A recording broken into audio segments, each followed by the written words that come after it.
Hi guys, Nicky Price from TravelCreateExplore.com, and today I want to talk about the Samyang 14mm prime lens. I've owned this lens for about a year now and it's become a vital part of my camera gear and I rarely leave home without it. This lens comes under a number of different names. It can be Samyang or Rokinon, but the optics are the same, the lens is essentially the same. It's a fully manual lens, so you have your aperture ring here and your manual focus, so you don't have any autofocus in here. But the key point for me is the affordability of this. It's very affordable at around £270 on Amazon. In terms of the build quality, it's made of a combination of metal and plastic and overall feels pretty robust. I hate to say it, but I've dropped this a couple of times and there's hardly been a scratch on it. The focus ring feels smooth and grippy, and the aperture ring, although made of plastic, does feel easy to use and fairly robust. One thing that I don't like about the build quality is the lens hood. Because of the curvature of the front of the lens, you end up with quite a large lens hood.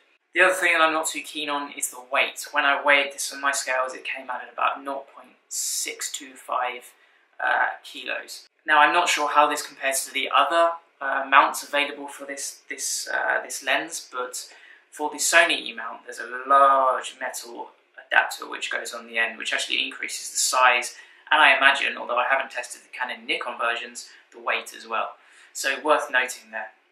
In terms of the image quality, I've been really impressed with how things have turned out with this. I have taken a number of shots over the last year, and some of these shots are my favourite images that I've taken.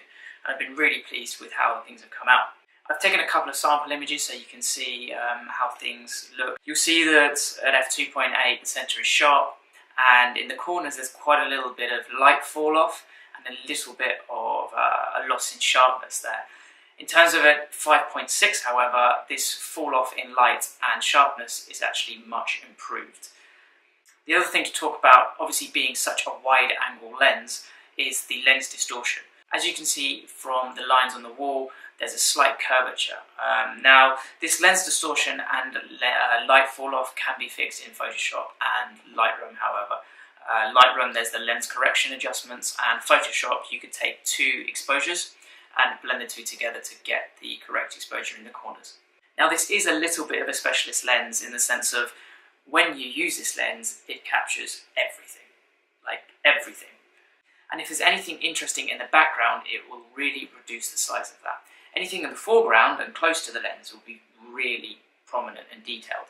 The way that I use this lens is I use the 14mm to capture the foreground of the image in detail, and then I may use a 24 to 70mm to capture the background.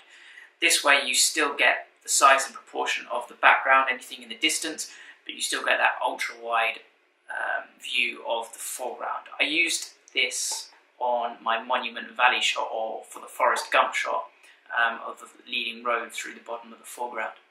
Overall, if you're looking for a ultra-wide angle lens that has a relatively fast aperture and is quite affordable really, you can't go far wrong with the Samyang 14mm lens. There is a new autofocus version which has just been announced in August 2016. If the manual nature of this lens you think is going to be a little bit of a deal breaker for you, then I'd recommend taking a look at that.